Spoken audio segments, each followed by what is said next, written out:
global famine, kelaparan mendunia. 40 hari 40 malam dunia diselimuti oleh kabut asap. Matahari bersinar nggak bisa menyentuh tanah. Akibatnya tanaman, tumbuhan, pohon nggak menghasilkan. Makanya ada dalil mengatakan jika kalian sudah melihat bintang berekor di bulan Ramadan, siapkan makanan sekuat kemampuan kalian.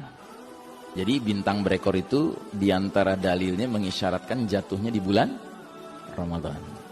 Maka mulai sekarang kalau Ramadan akan tiba, tidak sekedar perasaan gembira yang harus ada dalam diri kita, tapi juga perasaan waspada. Jangan-jangan Ramadan ini jatuhnya bintang berekor. Kita tidak tahu kapan jatuhnya, tetapi kalau melihat tanda demi tanda yang bermunculan, it seems to be very close. Kelihatannya sudah dekat sekali jadwalnya. Dan kelaparan mendunia ini berakibat kepada apa? Orang berebut makanan, Pak. Sampai apa? Sampai saling berbunuhan, killings ya. Al-haraj kata Nabi, saling berbunuhan, memperebutkan makanan. Nah, yang lebih tidak pernah kita duga-duga lagi adalah dampak yang kelima. Terjadinya shutdown of modern technology. Teknologi modern ini berhenti beroperasi, Pak. Kenapa?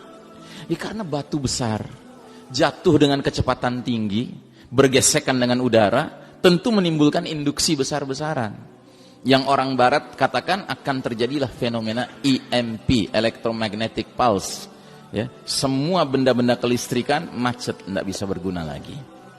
Bahkan ahli fisika mengatakan tumbukan batu besar dengan tanah akan menyebabkan zat-zat tertentu sifatnya berubah. Misalnya besi, berubah zatnya menjadi lengket. Sehingga instrumen-instrumen yang terbuat dari besi yang sedikit rumit saja tidak bisa dipakai lagi. Contohnya sepeda, rantainya besi, gearnya besi, nggak bisa dipakai lagi. Bedil, pelatuknya besi, pelurunya besi, nggak bisa dipakai lagi.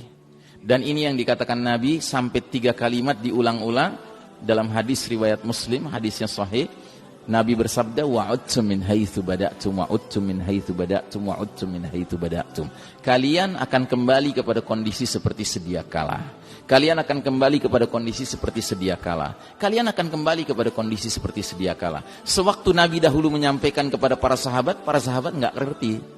Kenapa nggak paham para sahabat? Karena para sahabat nggak pernah mengalami menggunakan komputer, ya, HP, listrik, AC, ya, mobil, motor, pesawat udara, nggak ada.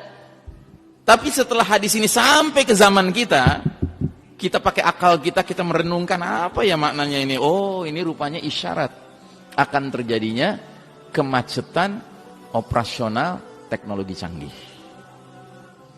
Nah, yang lebih menarik lagi, Syekh Mubayyad dalam kitab Ensiklopedia Akhir Zaman mengatakan, jika peristiwa ini terjadi, Pak, ini bukan keburukan bagi umat Islam, malah ini keberkahan bagi umat Islam. Kenapa?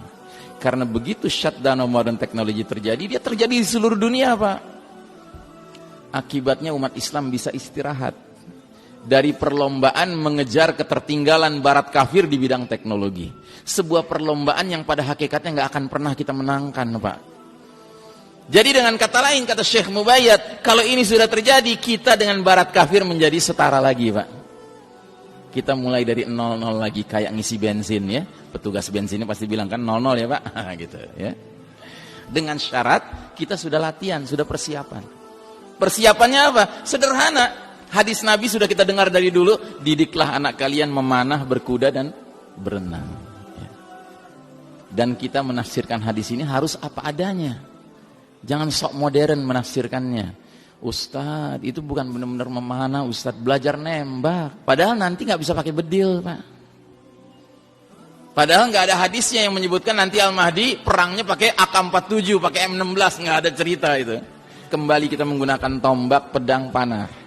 Ustadz, itu bukan benar-benar berkuda maksudnya, Ustadz. Nabi mengisyaratkan belajar bawa tank, belajar bawa jet gitu kan. Nggak ada hadisnya tentang akhir zaman di mana nanti Isa alaihissalam turun naik Phantom, ya kan? Naik Stealth gitu ya. Enggak.